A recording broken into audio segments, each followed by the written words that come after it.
guys, welcome back to my vegan kitchen for another cooking video. I'm making Persian rice today, or my version of Persian rice with dates and lentils.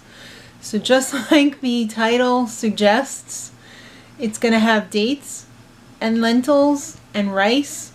So let's get started. I don't know why that's so funny. I was just thinking this isn't going to be a really pretty video. This is just going to be a vegan cooking in her kitchen. It's not going to have like fancy music or anything. Just a real person cooking real food that she hopes her family will really enjoy. So I hope you guys make this recipe too, and I hope you enjoy it. So I've got some water coming to the boil in my pressure cooker over there. I'm not going to use it like a pressure cooker, so you don't have to worry about having a pressure cooker to make this. You don't really need one. But I've got a cup and a half of green lentils soaking over here for a little bit. And you want to rinse those off, because any kind of grain that you get, like rice or lentils or quinoa, you want to rinse it off because it's got gross stuff on it. And don't you want to eat clean food? You should rinse everything. Same thing goes for produce, but you already knew that. So I'm going to cook these on the stove, actually in the pressure cooker, not pressurized, for 20 to 30 minutes until they're tender. And another bit of pre-prep work over here too. I'm going to cook 2 cups of Basmati rice. It doesn't have to be Basmati. You could use jasmine. I wouldn't recommend a short grain. I would go with a longer grain rice. Not a sushi rice, because that'll be too sticky. So you want to cook 2 cups dry of that until, just like you would cook rice. So, you put your 2 cups in, rinse it off, then you put 3 cups of water with salt, a little bit of olive oil if that's what you do. That's usually what I do. You could use coconut oil.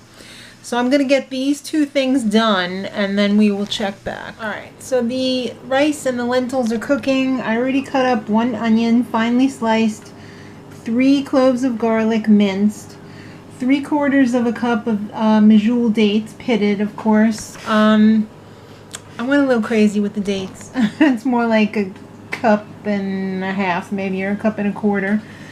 The traditional recipe calls for 3/4 of a cup of raisins, but I like cranberries. And the spices, besides salt and pepper, are turmeric, half a teaspoon, cinnamon, 1/4 teaspoon, and 1/8 teaspoon of cumin. And this is for later on, a half a teaspoon of saffron threads in 2 tablespoons of warm water. That's going to get drizzled on the top, but we're not there yet. So, still waiting for the lentils. When the lentils come out of that pot, I'm going to saute the garlic and onion in a little bit of olive oil. Alright, everything is pre-cooked right now. I just cooked the onions and the garlic, and I mixed it in with all of the dates and cranberries and spices in this bowl. And did I say lentils too? So I'm going to get this all mixed together. And they were just cooking in this pot over here, and I added a little olive oil to the bottom. This is still kind of hot, but I sliced 1 potato with my potato chip slicer over here. So I'm just going to cover the bottom of the pan completely, and maybe up a little bit on the sides too, like that, with the potato slices on the oil. And then I'm going to, this is the fun part, I'm going to layer the rice mixture, well, the rice, and the lentil mixture. So a little bit of rice, a little bit of lentil mixture, a little bit of rice, a little bit of lentil mixture. And I forgot to tell you guys, I'm going to post the original recipe in the bottom box, the info box.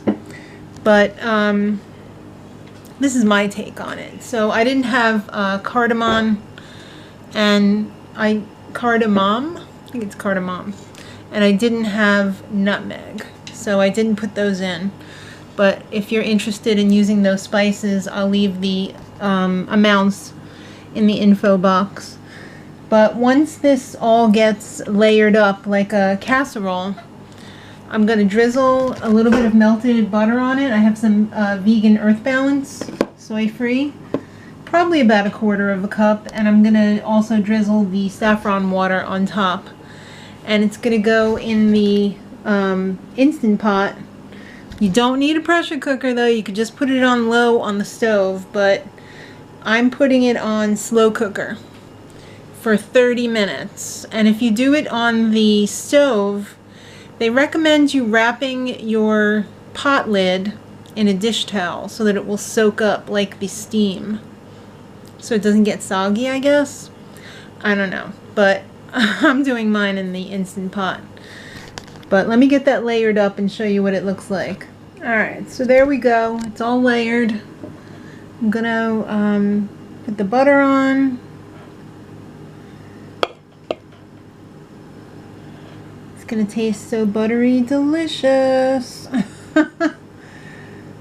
Actually, what's going to happen is the potato on the bottom is going to cook so slowly that it's going to get crispy. And, whoops, this is a shot glass, so it's not, it's like dripping a little bit. And let me distribute this saffron a little bit better. But it's going to get crispy on the bottom, and it's going to make like a crust, you know, like on Survivor, a spoonful of the crispy. So that's going to be a lot of fun. Who doesn't love crispy rice, right? That's why Rice Krispies are so popular. I think it's like one of the top 10 all-time selling cereals. So I'm going to put that on slow cook for 30 minutes and we'll be ready to eat. Guys, I got my husband here to taste it. I just flipped it out and the potatoes stuck to the bottom, but when I scrape them off with the spatula, they're really good. It's a real spoonful of the crispy happening on the bottom there. In full disclosure, I left it on slow cooker for 30 minutes and then I got nervous that it wasn't crispy enough, so I put it on saute for like, I don't know, 10-15 minutes. It looks burnt, but it's not. Try some of the crispy. Crispy? Yeah. The crispy's like so tasty. It looks burnt, but it's really not burnt. Isn't that good? What is that? Potato. Right? Right? I hope you guys make this. My husband said, "Woo, this is good. This is a little different than we're used to." Sweet. It's sweet. Yeah, but it's good, right? It's got saffron in there and everything. I'm wondering where the yellow came from. Right. And a little butter. So we're gonna get fat on that. And I hope you guys give it a shot. It's really tasty. And until next time, much love.